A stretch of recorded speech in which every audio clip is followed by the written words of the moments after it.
Good morning students. एक बार फिर से आप जुड़ चुके हैं इंडियन हिस्ट्री चैनल के साथ, जिसमें हमने पढ़ना स्टार्ट किया था प्राचीन भारत। और प्राचीन भारत को आगे बढ़ाते हुए हमने कल आपको दिखाया था गुप्त काल के बारे में कि कैसे कैसे गुप्त काल का नाम एक स्वर्ण काल के रूप में भी जाना जाता होगा। स्वर्ण काल अर्थात एक ऐसा काल जो अन्य कालों से बिल्कुल डिफरेंट रहा होगा, जिसमें हमने देखा कि ऐसी महान विभूतियां हमें प्राप्त हुई, जिसमें हमने आर्यभट्ट के बारे में सीखा, चरक के बारे में सीखा, इसके साथ साथ धन्वंतरी हो गए। और धन्वंतरी के साथ साथ हमने आपको कालिदास के बारे में बताया कि कैसे कैसे ये ऐसे व्यक्ति निकले जिन्होंने जो है भारत के नाम को आगे गौरवान्वित किया है। आगे की अगर बात की जाए, हमने कल आपको बताया था किस तरीके से गुप्त साम्राज्य या गुप्त काल चालू हुआ होगा, जिसमें हमने आपको बोला कि कनिष्क का जब एक बहुत बड़ा क्षेत्र रहा होगा, कुषाण वंश का बहुत बड़ा क्षेत्र रहा होगा, जिसमें टैक्स देना बहुत बड़ी बड़ी दिक्कत बनती रही होगी, जिस कारण जो है कनिष्क ने छोटे छोटे राज्यों में छोटे छोटे क्षेत्रों में अपने भागों को अपने क्षेत्रों को डिवाइड कर दिया होगा, जिसमें उसने एक पोस्ट रखी जिसका नाम सामंत था। और सामंत में ही एक व्यक्ति हुआ जिसका नाम श्रीगुप्त था। उसका क्षेत्र बिहार और यूपी का रहा होगा। कैसे कैसे वो वहां से टैक्स इकट्ठा किया करता होगा और राजा को दिया करता होगा। किसी कारण जो है उसने टैक्स देने से राजा को मना कर दिया और अपने आप को उसने महाराजा घोषित कर दिया, जिस कारण यहाँ से गुप्त वंश की या गुप्त काल का जो है ये संस्थापक के रूप में जाना गया है। इसके बाद हमने इसकी कहानी को पढ़ते हुए इसके बेटे के बारे में पढ़ा, जिसका नाम हमने आपको घटोत्कच बताया। ये सारी स्टोरी हम अपने कल के वीडियो में आपको बता चुके हैं। इसके बाद हमने देखा कैसे कैसे घटोत्कच का खात्मा हुआ होगा। उसके बाद हमने देखा कि चंद्रगुप्त आए होंगे, चंद्रगुप्त की शादी हुई होगी, एक लिच्छवी नरेश की जो है पुत्री से हुई होगी। उसने बहुत ज्यादा धन दिया होगा इन्हें, जिसका नाम कुमार देवी रहा होगा। दहेज में बहुत सारा धन लाई होगी, तो उसकी वजह से इन्होंने जश और मुद्राएं अपनी जो है क्षेत्र में चलाई होंगी। ये सारी बातें हमने सीख ली थी। इसके बाद देखा उनका बेटा आया होगा, उनके बेटे के बारे में इतिहास पढ़ा हमने समुद्रगुप्त के बारे में। और समुद्रगुप्त में हमने आपको सारी बातें बताई कि कैसे कैसे उसने अपने नाना के नाम को अपने नाम के आगे जोड़कर अपने आप को लिच्छवी दोहित्र बोला होगा। कैसे कैसे उसने अपने नाना के नाम को जोड़कर अपने आप को शक्तिशाली बनाकर अन्य राजाओं पर भी आक्रमण किया होगा। किस तरीके से उसने 12 उत्तर भारत में और 12 दक्षिण भारत में राजाओं को जीतकर 24 राजाओं को जीतकर अपनी प्रशस्ति लिखवाई होगी। प्रशस्ति लिखवाने का हमने कारण बताया, किससे लिखवाई होगी उसका नाम बताया आपको। हमने बताया था इनके दरबार में एक राजकवि रहा करते थे जिनका नाम हरिशेर था। ये कहानी हम आपको अपने पिछले लेक्चर में बता चुके हैं। हरिशेर ने क्या एडवाइस दी थी, उस एडवाइस को देखते हुए उन्होंने सोचा कि क्यों ना मैं अभिलेख लिखवाऊं। और अभिलेख में ये कौशाम्बी अभिलेख जो अशोक का अभिलेख था, उस अभिलेख को तोड़वाकर प्रयागराज में स्थित करवा देते हैं, जिसे हम प्रयाग उशस्ती अभिलेख के नाम से भी जानते हैं। उस पर क्या क्या चर्चा की गई है वो सारी बातें हमने बता दी। उस पर हमने एक ऐसे राजा का भी नाम बताया जो आगे जाकर हमें मुगलों में देखने को मिलेगा, और मुगल राजा ने उसी अभिलेख पर अपना नाम भी अंकित कराया होगा। और उस मुगल राजा के साथ साथ किस अन्य राजा के ही एक जो है व्यक्ति का नाम लिखा हुआ है उसके बारे में भी हमने आपको बताया होगा। कल हमने आपको चलते चलते कहा कि जो है इसने अपने आप को भारत का नेपोलियन भी कहा जाता है, समुद्रगुप्त को। तो समुद्रगुप्त की बात करेंगे आज हम देखेंगे समुद्रगुप्त के बारे में एक बार चर्चा आगे कल के लेक्चर से कंटिन्यू करते चलेंगे। देखिए समुद्रगुप्त के बारे में हमारी बात चल रही थी, तो समुद्रगुप्त में हमने आपको कहा था इस व्यक्ति को भारत का नेपोलियन कहा जाता है। अब भारत का नेपोलियन क्यों कहा जाता है इसकी बात को थोड़ा सा समझेंगे। देखिए ये आपको ये ध्यान रखना, गुप्त काल में एक ये पहला ऐसा राजा था जो कभी भी इससे पराजय नहीं मिली, कभी भी इसने पराजय का सामना नहीं करा, हमेशा जीता ही चला गया, हमेशा जीता ही चला गया, कभी इसने पराजय का सामना नहीं करा। तो इस वजह से एक व्यक्ति हुए जिनका नाम था विंसेंट स्मिथ, एक व्यक्ति हुए जिनका नाम था विंसेंट स्मिथ। आप याद रखेंगे सर ने भारत का नेपोलियन बोला। नंबर 2 पर एक व्यक्ति बताए विंसेंट स्मिथ। विंसेंट स्मिथ के बारे में हम क्या समझते हैं, देखिए समझते हैं इधर। तो विंसेंट स्मिथ ने ये देखा कि इसने आज तक कभी भी पराजय इसे कभी नहीं मिली है, हमेशा जीत ही मिली है। इसके साथ साथ हमने देखा कि समुद्रगुप्त का एक सपना था, सपना ये था कि जितना भी भूमंडल है पृथ्वी पर, ठीक है, इसका सपना क्या था आप याद रखेंगे कि इसका सपना था कि जितना भी भूमंडल है, केवल भूमंडल की बात कर रहा हूं मैं आपको, जलमंडल की नहीं, कि जितना भी भूमंडल है मैं उस पर अपना अधिकार जमा लूं, वहां का मैं पूरे भूमंडल का राजा बन जाऊं। तो इसने इस वजह से इसे कहा गया है, इस व्यक्ति ने विंसेंट स्मिथ ने कहा कि ये तो भारत के नेपोलियन की तरह है। जैसे एक समुद्र का जो है नेपोलियन रहा था, उसने जो है समुद्र को जीता था, ऐसे ये जो है भूमंडल को जीतना चाहते हैं। तो आपसे पूछा जा सकता है कि भूमंडल जीतने का सपना किसने देखा, तो आप तुरंत बता देंगे समुद्रगुप्त ने देखा। किसे भारत का नेपोलियन कहा जाता है, आप तुरंत बता देंगे भारत का नेपोलियन समुद्रगुप्त को कहा जाता है। किसने इन्हें भारत के नेपोलियन की संज्ञा दी है, तो आप तुरंत बताएंगे किसने दी थी, विंसेंट स्मिथ ने दी थी। ये बात आपको क्लियर हो गई होगी। भारत पे यानी पृथ्वी के भूमंडल को जीतने का सपना देखने वाले व्यक्ति का नाम मालूम पड़ गया आपको। भारत का नेपोलियन कौन है वो पता चल गया। या आपको ये पूछा जा सकता है कि गुप्त काल में जो कभी नहीं हारा उसका नाम क्या था, तो उसका नाम भी आपको पता चल गया। इसके बाद हमने देखो अपने पिछले लेक्चरों में देखते हुए आए हैं, हमने बौद्ध धर्म के बारे में हर लेक्चर में कहीं ना कहीं हमारी चर्चा हो ही जाती है। जैसे कि कल भी हमने सारनाथ स्तंभ के बारे में जब चर्चा कर रहे थे आपको, तो सारनाथ स्तंभ के बारे में भगवान बुद्ध से जोड़ दिया था। तो आप ये देखेंगे कि देखिए श्रीलंका के बारे में मैंने आपको बताया था, जब मैं आपको हीनयान और महायान धर्मों में दोनों में अंतर बता रहा था कि श्रीलंका में कौन से धर्म के लोग रहा करते हैं और उनका क्या कारण है। ये सारी बात मैंने आपको बौद्ध धर्म में पढ़ाई थी। बौद्ध धर्म हमने आपको एक ऐसा धर्म पढ़ाया कि जो आपने किताबों से अभी तक नहीं पढ़ा था। इतनी डिटेल में हमने आपको एक एक कहानी के जरिए से जोड़ते चले गए। इसके बाद जब ये आपको हम आप गुप्त काल खत्म कर देंगे, तो गुप्त काल के बाद देखेंगे एक बार जैन धर्म के बारे में लेंगे। और मेरा विश्वास है कि जैन धर्म आपने आज तक इतना अच्छा करके या इतनी डिटेल में जैन धर्म आपने नहीं पढ़ा होगा। जिस प्रकार हमने बौद्ध धर्म बहुत डिटेल में आपको समझाया, अपने 4 या 5 वीडियो में बौद्ध धर्म के बारे में चर्चा करी, वही चर्चा हम जैन धर्म के बारे में करेंगे। और जैन धर्म को एक इस तरीके से समझेंगे कि शायद आज तक हमने जैन धर्म को नहीं समझा था। अब बात कर रहा हूं मैं आपको बौद्ध धर्म को, फिर जोड़ता हूं यहाँ पर। मैंने ये क्यों जोड़ता हूं, क्योंकि समुद्रगुप्त के दरबार में एक दूत आया है और उसने बौद्ध धर्म के विषय में काम करने की जो है इनकी आज्ञा मांगी है। तो श्रीलंका में बौद्ध धर्म बहुत माना जाता है। तो बौद्ध धर्म मानने की वजह से श्रीलंका के राजा के नाम पूछ लेगा आपसे कि किस राजा का एक दूत यहाँ पर आया, तो श्रीलंका के राजा का नाम था मेघवर्मन। तो मेघवर्मन ने क्या करा, आप ध्यान रखेंगे, श्रीलंका का राजा था, श्रीलंका का राजा बोला मैंने आपको श्रीलंका, और वहां का राजा कौन था, मेघवर्मन था। ठीक, मेघवर्मन, इसने अपना दूत भेजा है। ये कौन है, राजा है, इसने अपना दूत भेजा। दूत किसके दरबार में आया, इसका दूत आया होगा, मैंने बोला आपसे समुद्रगुप्त के दरबार में आया और उससे ये आज्ञा मांगता है कि हमारे राजा का कहना ये है कि हमारे यहाँ बौद्ध धर्म बहुत माना जाता है और बौद्ध धर्म की जो उत्पत्ति हुई है वो आपके देश से हुई है, क्योंकि भारत में ही उस समय सब ये नेपाल वगैरह सारे भारत की ही स्थिति में रहा करते होंगे।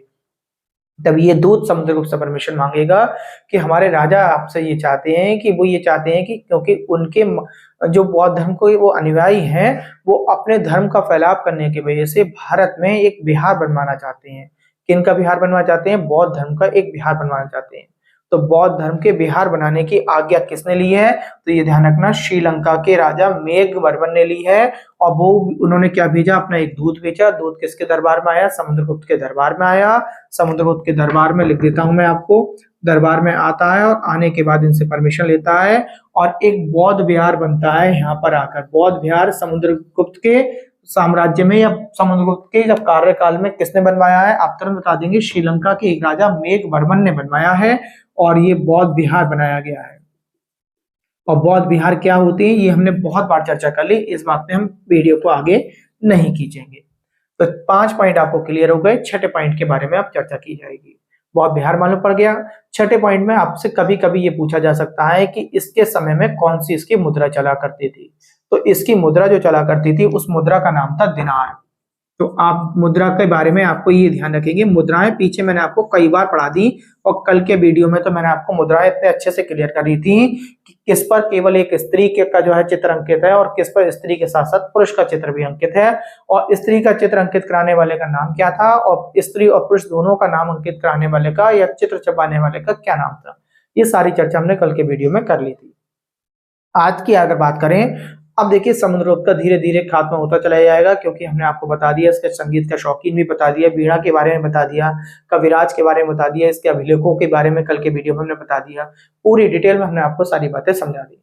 अब जब इसका अंत हो रहा होगा तो ये कहानी बहुत जुड़ती है और शायद ये कहानी आपको नहीं मालूम है, इस कहानी को बहुत ध्यान से समझेंगे। देखिए इस कहानी के बाद ना, जब समुद्रगुप्त की मृत्यु के बाद हमें जो किताबें बताती हैं, हमें जो पढ़ाया जाता है कि इसका बेटा विक्रमादित्य जिसका नाम था या चंद्रगुप्त द्वितीय जिसका नाम था वो राजा बना था।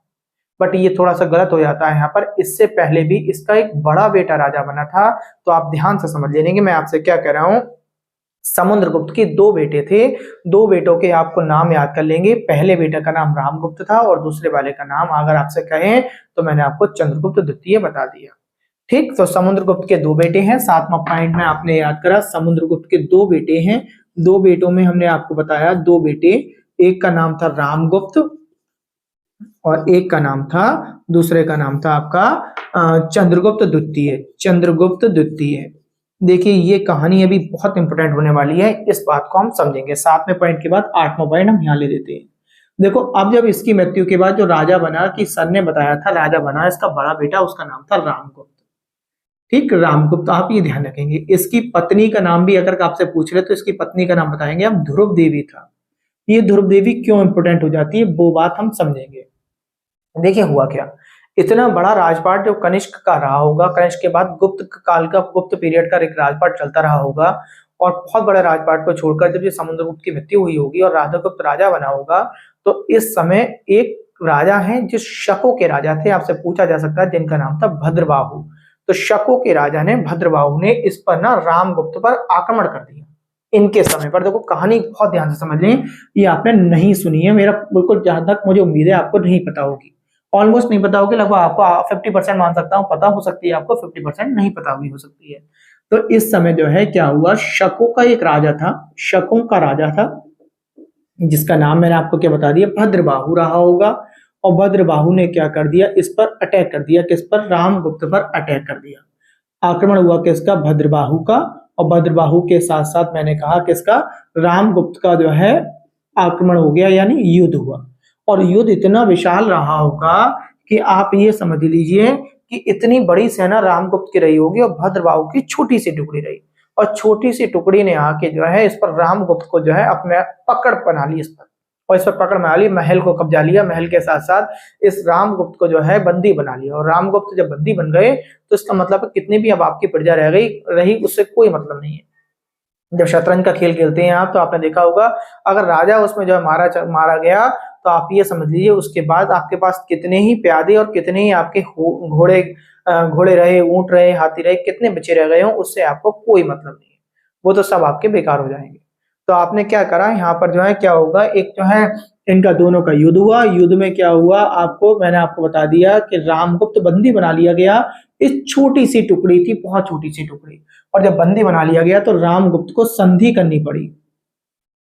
और इस नालायक ने संधि, इतिहास इसे याद करता है, इसने नालायक ने संधि जो करी है, संधि में क्या करा, इसने संधि में भद्रबाहु ने क्या करा, इसकी पत्नी को मांगा कि मुझे जो है आपकी पत्नी चाहिए संधि में, और इसने अपने राजपाट का मोह के लिए जो है अपनी पत्नी को जो है त्याग कर दिया। त्याग करने का मतलब है अपनी पत्नी इस भद्रबाहु को दे दी, और पत्नी को जब भद्रबाहु में दे दिया होगा तो ये समझ लीजिए इस गुप्त काल में जितना बड़ा हम कल के वीडियो में, परसों के वीडियो में पढ़ता हुआ आ रहे थे, वो सारे की सारी इनकी जितनी भी पहुंच रही होगी बिल्कुल बेकार हो गई, प्रसिद्धि बिल्कुल बेकार कर दी, और बिल्कुल बेकार कर दी। तो इसमें संधि में क्या हुआ, ये पत्नी की संधि हुई, आपको ध्यान रखेंगे, इसने अपनी पत्नी दी होगी।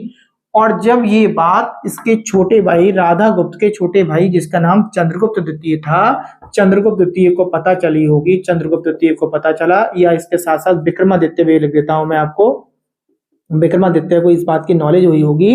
तो विक्रमादित्य ने क्या करा, सबसे पहले तो अपने भाई को मार दिया। विक्रम यानी चंद्रगुप्त द्वितीय ने अपने भाई की हत्या कर दी। ठीक है, हत्या की है, हत्या करी, किसकी हत्या की, अपने भाई की। अपना भाई यानी कौन सा भाई हो गया, और भाई हो गया इसका जिसका नाम हमने रामगुप्त बताया, रामगुप्त की हत्या कर दी। और जब हत्या कर दी होगी ना, तो इसे जो है अभी तक तो इसने सोचा मैंने भाई को ही तो मार दिया केवल, कि भाई ने मेरे पूरे के पूरे पूर्वजों को कलंकित कर दिया, अब मुझे जो है इसी बदला भी लेना पड़ेगा। और बदला लेने के लिए इसने जो है चंद्रगुप्त द्वितीय ने एक नारी का वेश बनाया, महिला का वेश बनाकर इसके कबीले में घुस गया, जो शकों का कबीला रहा होगा, और शकों के कबीले में घुसने के बाद उसके दरबार में घुस गया जहां भद्रबाहु बैठा हुआ होगा। शकील यानी महिला का वेश बनाया, किसने, चंद्रगुप्त द्वितीय ने महिला का वेश बनाकर। 14वें पॉइंट में आप ऐसा करके याद कर लेंगे, महिला का वेश बनाया, महिला का वेश बनाकर भद्रबाहु की हत्या करके आया है, उसके दरबार में घुस गया और भद्रबाहु की हत्या कर दी। और भद्रबाहु की हत्या ही नहीं करी, उसके साथ साथ जो वहां पे और अन्य शक आए होंगे, जब पता चला कि राजा पर आक्रमण हुआ, तो जितने शक आते गए होंगे, शकों का भी खात्मा कर दिया उसने वहां पर। ये कहते हैं अपनी तलवार से लेकर जैसे भी जो जो शक इसके सामने आते गए उनकी गर्दन काटता चला गया ये। और जब गर्दन काटता चला गया होगा, जब शकों को मार दिया, तो इसी कारण इस व्यक्ति को, चंद्रगुप्त द्वितीय को और विक्रमादित्य को हम शकारी कहकर पुकारते हैं। तो आपसे पूछा जाए आपकी शकारी के नाम से कौन जाना जाता है, तो आप तुरंत बता देंगे चंद्रगुप्त द्वितीय या विक्रमादित्य जाने जाते हैं। और इसकी कहानी अब आपको इससे अच्छी याद नहीं हो सकती। अब आप कहीं से भी पढ़ के देखेंगे तो आपको पूरी याद हो चुकी होगी। और उसके बाद अब आप ये ध्यान रखेंगे, तो 16वें पॉइंट में आपको ये ध्यान रखना है, शकारी बता दिया। शकारी कौन कहलाता है, तो आप बता देंगे चंद्रगुप्त द्वितीय कहलाते हैं। आपके चंद्रगुप्त द्वितीय शकारी के नाम से जाने जाते हैं, या विक्रमादित्य आप जैसा भी बोल सकते हो इन्हें, वो शकारी के नाम से जाने जाएंगे। यहां तक क्लियर हो गया होगा आपको। चलिए अब आगे बढ़ते हैं। यहाँ तक शकारी हो गया। अब जब ये ध्रुव देवी को जीत के ले जाएंगे, ध्रुव देवी को जीतने के बाद ये उससे शादी कर लेंगे। ध्रुव देवी से कौन, चंद्रगुप्त द्वितीय अपनी भाभी से ही शादी कर लेंगे। और शादी करने के बाद इनसे एक संतान होगी, जो भाभी आगे की जो है राजा बनेगी, उसका नाम होगा कुमार गुप्त। तो आपसे अगर पूछ ले कुमार गुप्त किसका पुत्र था, तो चंद्रगुप्त द्वितीय का था। और माता का नाम क्या था, ध्रुव देवी था। तो ध्रुव देवी, अभी जब हम कुमार गुप्त के बारे में आपको कल के या परसों के लेक्चर में जब हम आपको समझा रहे होंगे, तो आप तुरंत समझ जाना ये कुमार गुप्त वही है जिससे चंद्रगुप्त द्वितीय ने शादी की थी ध्रुव देवी से, उसकी संतान है। ठीक है, तो इससे एक संतान होगी। तो मैं आपको 16वें पॉइंट 17वें पॉइंट में आपको लिख दे रहा हूं कि चंद्रगुप्त द्वितीय की शादी हुई किससे, ध्रुव देवी से। और इन दोनों की एक संतान हुई। संतान का नाम आपको याद रखेंगे, आगे ज्यादा पढ़ाएंगे इसके बारे में, अभी केवल संतान का नाम बता देते हैं। कुमार गुप्त इस संतान का नाम रहा होगा। ये कहानी भी आपको यहाँ तक क्लियर हो गई होगी। चलिए भाई अब धीरे धीरे आगे बढ़ेंगे। ये मालूम पड़ गया शकारी क्यों कहा जाता है, शकारी का कारण बता दिया। ध्रुव देवी थी, कौन थी वो आपको मैंने बता दिया। महिला का बीच बना के कौन गुस्सा हुआ वो बता दिया मैंने। शकों को मारने वाला, शकों की हत्या करने वाले के नाम बता दिया आपको। ये सारी बातें हमने क्लियर कर ली। अब देखिए एक बात और पूछी जाती है आपसे, इसी जीत से ही जो क्वेश्चन बनेगा मैं आपको बता दूं। ये जो जीत पाई है ना, इससे शकों का जो खात्मा का है, शकों पर जो जीत पाई है, इसी जीत के कारण इसने चांदी के सिक्के चलवाए हैं। चांदी के सिक्के किसने चलवाए हैं, चंद्रगुप्त द्वितीय ने चलवाए हैं। और कौन सी जीत पर चलवाए हैं आपको तुरंत बता देंगे, शकों की जो हत्या की थी। ठीक है, देखो ये ना अब आपको मजा आ रहा होगा इस लेक्चर में, इसलिए भी मजा आ रहा होगा क्योंकि पीछे के लेक्चर अगर आपने सुन रखे हैं, जो कंटिन्यू सुन पा रहे हैं, सुने हुए हैं, तो उन्हें पूरी कहानी याद हो गई होगी। ऐसा लग रहा होगा कि इतिहास हमें याद हो गया। तो मैं आपको फिर बता रहा हूं कि आपसे ये पूछा जाता है कि चांदी के सिक्के कौन सी विजय पर इसने चलवाए और किसने चलवाए, तो चंद्रगुप्त द्वितीय ने चलवाए हैं। कौन सी विजय पर, भद्रबाहु को जब मारा था और अपनी भाभी को जीत कर लेकर आया था, जिससे इसने शादी करने के बाद उससे एक संतान पैदा हुई। उस संतान का नाम था आपका कुमारगुप्त। ठीक, चांदी के सिक्के के बारे में बात हो गई। आप यहां तक समझ लिया आपने।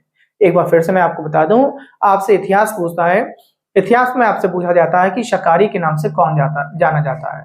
मैंने आपसे कहा था चंद्रगुप्त द्वितीय और इसका बड़ा भाई रामगुप्त के बारे में कहानी सुनाई।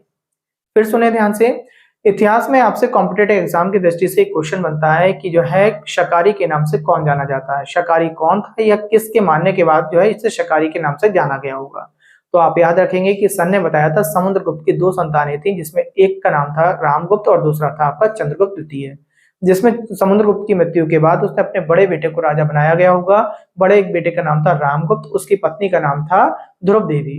हुआ क्या, उसके समय में इतने बड़े क्षेत्र पर जो है एक छोटे से कबीले ने आक्रमण कर दिया। शकों के राजा भद्रबाहु ने आक्रमण कर दिया और आक्रमण इस तरीके का रहा हो गया कि किसी तरीके से रामगुप्त जो है उनकी कैद में हो गया। कैद में होने के बाद रामगुप्त को संधि करनी पड़ी और संधि में रामगुप्त ने क्या करा, अपनी पत्नी को दे दिया उसने भद्रबाहु को।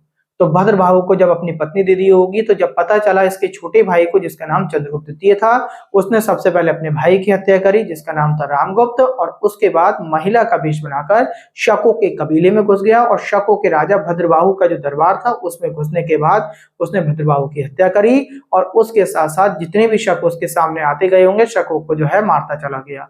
इस कारण इसे शकारी बोला गया है। बाद में क्या हुआ, इसी महिला से जिसका नाम मैंने ध्रुव देवी बताया आपको, जो रामगुप्त की पत्नी थी, इसके भाई की पत्नी थी, उससे शादी कर लेगा और शादी करने के बाद इनसे एक संतान पैदा होगी, उसका नाम कुमारगुप्त होगा। इसी से रिलेटेड एक क्वेश्चन और बनता है, आपसे पूछा जाता है कभी कभी कि गुप्त काल में चांदी के सिक्के कब चलवाए गए, तो इसी विजय के बाद जो है चांदी के सिक्के चलवाए गए। ये बात आपको क्लियर हो गई होगी। आगे की बात करते हैं। जीत का कारण बता दिया। अब देखिए इसने क्या हुआ, पूरे धीरे धीरे न सभी क्षेत्रों पर इसने धीरे धीरे अपना अधिकार बनाने लगा। इसके बाद एक ऐसा भी क्षेत्र था, जैसे कि मैंने आपको पीछे अशोक के बारे में, कलिंग युद्ध के बारे में बताया था कि जब कलिंग पे उसने आक्रमण करा था तो वहां के लोगों की कोई गलती नहीं थी। सेम इसने भी ऐसे देखा कि एक छोटा सा क्षेत्र है जो आपका जो है, मैं आपसे बताऊं, गुजरात के आसपास का क्षेत्र पड़ने वाला क्षेत्र है। वर्तमान में अगर बात की जाए, जिस क्षेत्र का नाम था बाकाटक। तो बाकाटक का एक राजा था, गुजरात के आसपास का क्षेत्र पड़ेगा ये। तो वहां के राजा पे उसने सोचा कि ये भी किसी तरीके से ये क्षेत्र मेरे जो है कब्जे में आ जाए। अब कब्जे में आने का मतलब उसने सोचा कि जी एक ही छोटा सा राजा है, कभी ना कभी मुझे दिक्कत करे, तो मैं क्या करूं, इससे कोई ना कोई संधि ही कर लूं, क्योंकि ये मुझ पे आक्रमण तो कर नहीं रहा है। तो इसने क्या करा, जो चंद्रगुप्त द्वितीय की बात कर रहे हैं, इसने अपनी बहन की शादी, जिसका नाम, बहन का नाम था प्रभावती, प्रभावती की शादी बाकाटक के राजा के साथ करवा दी, जिसका नाम रुद्रसेन था। ये कहानी भी आपको याद हो गई। आपको 19वें पॉइंट में आपको ध्यान रखना है, इसकी बहन का नाम प्रभावती था और प्रभावती की शादी बाकाटक के राजा रुद्रसेन से करवा दी। रुद्रसेन के बारे में आपको याद रखेंगे, और ये कौन से साम्राज्य के थे, बाकाटक के थे। ठीक, क्लियर हो गई। वहां से करा दी। देखिए धीरे धीरे क्या हुआ है, कभी कभी ऐसा होता है जो हम ख्वाब देखते हैं, सपना देखते हैं, वो कहीं ना कहीं ईट पर भी सत्य कर देता है उस बात को। कोई युद्ध हुआ होगा, युद्ध दोनों में क्या हुआ, उस युद्ध में ये बाकाटक के राजा, जिनके बारे में हम रुद्रसेन के बारे में बात कर रहे हैं, रुद्रसेन की हत्या हो गई होगी, रुद्रसेन मारे गए होंगे उस युद्ध में। और युद्ध में जैसे ये मारे गए होंगे तो उन्होंने देखा कि जाए कहीं ना कहीं ऐसा होगा, ये वहां का राजा मारा गया, तो ये वाला जो एरिया है वो किसी दूसरे के पास पहुंचे, इससे बढ़िया इसकी बहन ने क्या करा, रुद्रसेन की पत्नी ने इसी के ही हवाले कर दिया। बोले कि ये राज्य भी अब आपका हो गया, अब आप इस राज्य की स्वयं देखभाल करें। तो ये राज्य भी इस तरीके से मिल जाएगा। ये बात भी आपकी क्लियर हो गई होगी। अब धीरे धीरे बहुत सारी चीजें आपको क्लियर हो गई, और समय आता गया होगा, समय बढ़ता चला गया, बढ़ते बढ़ते क्या हुआ, इसने क्या करा, बोले क्षेत्र तो बहुत ज्यादा बढ़ गया मेरा, क्षेत्र के साथ साथ क्यों ना अब मैं विज्ञान पर कार्य करूं। विज्ञान पे कार्य कर रहा है यहाँ पर, तो आपसे ये पूछा जा सकता है कि विज्ञान पे कार्य किसके समय में किया गया, तो चंद्रगुप्त द्वितीय के बारे में कह देंगे। अब विज्ञान पर कार्य किया गया, विज्ञान पर कार्य, और विज्ञान के कार्य के बारे में अगर आज के वीडियो में चर्चा हो पाई तो आज करेंगे, वरना कल करेंगे कि क्या क्या कार्य इसके विज्ञान पे रहे होंगे, कैसे कैसे इसने अपने जो इसके समय में जो प्रजा रहा करती होगी, या नवरत्न रहा करते होंगे। एक वर्ड बोला मैंने अचानक, नवरत्न। देखिए हमने मुगलों के दरबार में तो नवरत्न देखी है, इनके दरबार में भी नवरत्न थे। अभी ना पैट का एग्जाम हुआ तो किसी एक शिफ्ट में आया था इस बात का कि जो है इनमें से किसके दरबार में नवरत्न रहा करते थे। तो बहुत सारे लोगों ने जो है शायद उसमें इनमें से कोई नहीं करके ऑप्शन था, और मुगलों का नाम नहीं था। तो मुगल से पहले अगर नवरत्न रहा करते थे तो चंद्रगुप्त द्वितीय के दरबार में रहा करते थे, कुछ इस तरीके से था, या मुगल कोई ऑप्शन था। तो मैंने ना जब आंसर किया आके मैं देख रहा था मैं भी, तो मैंने देखा कि कोई एक हमारे जो है भाई रहे होंगे यूट्यूब पर, उन्होंने कहा कि नवरत्न जो है मुगलों के दरबार में रहा करते थे, इनके किसी के दरबार में नहीं थे, तो इनमें से आंसर इनमें से कोई नहीं हो जाएगा, इस तरीके से कुछ बोला उन्होंने। तो ऐसा कुछ नहीं था, तो मुझे भी देखकर थोड़ा सा लगा, क्यों, क्योंकि हम पढ़ाते हुए आ रहे हैं कि इनके दरबार में 9 रत्न थे। मैं आपको 9 की बजाय और 10 रत्नों के बारे में बताऊंगा, जिनकी गिनतियां हम कल करेंगे, कल के लेक्चर में, अगर समय मिला तो कल, या वरना आज करेंगे। ये बात हमने आपको बता दी। धीरे धीरे ये विज्ञान की तरफ को इन्होंने काम करना स्टार्ट किया होगा। ठीक, आप इस तरीके से समझ सकते हैं। पीछे हमने 2 संवत आपको बता दी, विक्रम संवत और उसके साथ साथ शक संवत बता दी।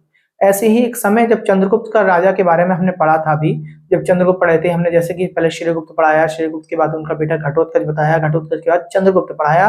जो चंद्रगुप्त के समय में जो 319 एडी से 335 एडी तक का जो समय रहा होगा, कहीं कहीं 340 एडी भी बोलती है, मैं आपको ऐसा के लिख दूं, चंद्रगुप्त का समय था, केवल चंद्रगुप्त बोला मैंने आपको, ना कि चंद्रगुप्त द्वितीय बोला। उस समय जो समय रहा होगा 319 एडी से 300, मैं आपसे 35 कह दूं या 340 कह दूं, किताब में 335 और 340 कहीं कहीं दोनों लिख के आ जाता है। इतने के बीच का जो समय था वो गुप्त संवत कहलाता है, ये ध्यान रखना, इसमें बहुत ज्यादा कार्य किया गया होगा, तो ये गुप्त संवत के नाम से जाना जाता है। तो आज आपको एक नई संवत और पता चल गई, जिसे हमने आपको नाम दिया, गुप्त संवत नाम दिया, आपको ये भी क्लियर हो गया कि गुप्त संवत कहाँ है। तो आपको 3 संवतें क्लियर हो गई। आपने पहले सबसे पहले विक्रम संवत पढ़ ली, विक्रम संवत को मालवा संवत बोलते हैं, मालवा संवत को कृत संवत बोलते हैं। इसके साथ साथ फिर हमने शक संवत पढ़ी, हमने शक संवत में देखा कि कैसे कनिष्क 78 एडी में राजा बना होगा, और 78 एडी में राजा बनने के बाद उसी समय से हमने शक संवत मानी, जो भारत का कैलेंडर है, उसके दिनांक के वगैरह, पहला महीना, अंतिम महीना, सारी बातें हमने शक संवत में चर्चा कर ली। इसके बाद आज हमने चर्चा कर ली गुप्त संवत के बारे में। इसने अपना क्षेत्र बहुत ज्यादा बढ़ाया। चंद्रगुप्त द्वितीय ने जब दो तरीके के क्षेत्रों पर, ये समझ लीजिए उत्तर भारत और दक्षिण भारत दोनों पर ही इसने अपना जो है अधिकार जमा लिया। तो दोनों पर ही हम जब उत्तर भारत की बात करें तो आर्यवर्त के नाम से ध्यान रखेंगे और दक्षिण भारत में दक्षिणावर्त के बारे में याद रखेंगे। तो ये ध्यान रखेंगे। सन ने 20वें पॉइंट में क्षेत्र के बारे में बताया था और क्षेत्र दो प्रकार के बताए थे इसके। एक बताया था आर्यवर्त बताया था और एक आर्यवर्त के साथ साथ बताया था सन ने आर्यवर्त, और आर्यवर्त के साथ साथ बताया था दक्षिणावर्त। दोनों तरीके की इसने जगहों पर अपना अधिकार जमा लिया होगा। अब देखिए कभी कभी आर्यवर्त और दक्षिणावर्त के बारे में पूछ लेता है, तो ये भी कहानी मैं आपको बता दूं। देखिए आर्यवर्त में इसने क्या करा, वहां पर ना मतलब राजपाट इसने किया है, वहां पर इसने जीता, जीतने के बाद वहीं पर बैठ गया। इसने कहा आर्यवर्त में क्या करता हूं मैं, ये सारा का सारा जो इलाका है मैं अपने अधीन ले लेता हूं और यहाँ पर ही मैं बैठकर सारा टैक्स इकट्ठा करूंगा। तो वो नीति पूछ लेता है, तो कि वहां पे आर्यवर्त में या उत्तर में उसने कौन सी नीति अपनाई है, तो उसे बोलेंगे प्रसबोध धारण नीति अपनाई है। प्रसबोध धारण नीति कौन सी है, आर्यवर्त है। तो मैं यहाँ पर लिख दे रहा हूं प्रसबोध धारण, प्रसबोध धारण नीति अपनाई गई यहां पर, ये ध्यान रखेंगे किसमें, आर्यवर्त में। और आर्यवर्त का क्षेत्र भी पूछा जा सकता है, अभी लिख दूंगा। चलो इसके बाद क्षेत्र अगर पूछा जाए तो क्षेत्र बताएंगे आप कि ये गांधार से लेके आसाम तक फैला हुआ था। ठीक है, तो गांधार से आसाम तक था। तो मैं इसी के बारे में चर्चा कर लेते हैं। हम आर्यवर्त बताया, आर्यवर्त में मैंने बता दिया कहां तक था, ये गांधार से लेकर आसाम तक था। गांधार से आसाम या असम करके बोल दें, असम तक था। इसके बाद दूसरे क्षेत्र की अगर बात करें, वो बताया मैंने आपको दक्षिणावर्त। दक्षिणावर्त में क्या है, दक्षिणावर्त में देखो वहां की ना लैंग्वेज बड़ी थोड़ी सी अलग होती है दक्षिण की, साउथ की लैंग्वेज। तो साउथ की लैंग्वेज भी ये कुछ कारण बताती है कि यहाँ पे राजाओं ने ना, अभी आगे भी अन्य राजाओं के बारे में चर्चा करेंगे, तो यहाँ पर ना ये राजा वगैरह राज नहीं किया करते थे, जीत लिया करते थे, जीतने के बाद वहीं के लोगों को दे जाया करते थे, बोले तुम ही बैठो। तो सेम ऐसा ही इसने किया कि दक्षिण में इसने जो क्षेत्र जीता हुआ, जीतने के बाद वहां पर ही खुद नहीं बैठा, और खुद नहीं बैठने के बजाय इसने क्या करा, और जो भी लोग रहे होंगे उनसे बोल दिया, वहीं के राजाओं से बोले कि ये मेरा अधिकार तो हो गया, इसे मैं ग्रहण कर लेता हूं, मैंने ग्रहण कर लिया, और इसके बाद में इसे मोक्ष भी दे देता हूं, लोग छोड़ भी दिया। तो वहां की जो नीति है आपको बता, पूछ लेगा आपसे, तो आप बताएंगे ग्रहण मोक्षानुग्रह नीति अपनाई है। ग्रहण मोक्षानुग्रह नीति, पहले ग्रहण करा, ग्रहण, फिर मोक्षाणु ग्रह नीति, ये अपनाई गई है। और इसका अर्थ क्या था कि राजा बन गया, राजा बनने के बाद उसने क्या करा कि ये अपना इलाका अपने आप रख लो, और रखने के बाद उनसे कह दिया, बोले कि आप केवल मुझे टैक्स देंगे, आप मेरी सल्तनत पर टैक्स पहुंचाते रहेंगे, मुझे आपकी सल्तनत से कोई मतलब नहीं है, बट मेरा अधिकार इस सल्तनत पर हो गया है। तो ये बात भी आपको क्लियर हो गई होगी। यहाँ तक हमने आपको समझाया। एक बार फिर से मैं आपको बता दूं, चंद्रगुप्त द्वितीय ने जो है पूरे भारत पर, ध्यान से समझेंगे, चंद्रगुप्त द्वितीय ने पूरे भारत पर, उत्तर भारत और दक्षिण भारत दोनों पर ही अपना पूरा अधिकार जमा लिया था। उत्तर भारत जो हम बोलते हैं गांधार से लेकर आसाम तक हमारा उत्तर भारत जाना जाता है, और दक्षिण भारत में अगर बात करें तो पूरा साउथ का भाग दक्षिण भारत में आएगा। उत्तर भारत में इसने अपना अधिकार जमाया और वहां पर इसने राजपाट किया, और राजपाट करने की जो नीति अपनाई उसे बोला प्रसबोध धारण नीति। आप इस तरीके से ध्यान रखेंगे, प्रसबोध धारण नीति अपनाई है, ठीक, इस नीति को। और दक्षिण भारत में जो साउथ के लैंग्वेज की वजह से इसने वहां पे जो जीता, जीतने के बाद वहीं के राजाओं को दोबारा से दे गया और उनसे कहा गया कि बोले कि आप मुझे जो है टैक्स देते रहेंगे, यहाँ पर मेरा कोई, मैंने अपना अधिकार जमा लिया है, अधिकार के साथ साथ राजपाट आप ही करेंगे, और जितना टैक्स यहाँ से बनता होगा आप मुझे उत्तर भारत में जहां मैं बैठा हुआ हूँ वहां पर मेरे दरबार में पहुंचाते रहेंगे। और इस नीति का नाम आपसे पूछ ले तो दक्षिणावर्त की नीति है आपकी ग्रहण मोक्षाणु गृह नीति। तो ये नीति के बारे में भी आपसे पूछी जाती है, किसने चलाई आपकी, आप बता देंगे चंद्रगुप्त द्वितीय ने चलाई, जिसका नाम विक्रमादित्य था। आज के वीडियो में केवल इतना ही। कल के वीडियो में हम स्टार्ट करेंगे फाइयान से, कि कैसे कैसे फाइयान आया होगा और सही अर्थ फाइयान का क्या है, फाइयान क्या एक व्यक्ति था या फाइयान एक उपाधि थी, ये सारी बात कल के वीडियो में हम चर्चा करेंगे। आज के वीडियो में केवल इतना ही। अगर हमारा वीडियो आपको पसंद आ रहा है तो इसके नोट्स बनाया करें, और नोट्स बनाने के बाद आप इसे एक दो बार ऐसा पढ़ा करें जिससे कि आपको जो एग्जाम में क्वेश्चन बने आप कभी भी क्वेश्चन नहीं छोड़कर आए। धन्यवाद, नमस्कार।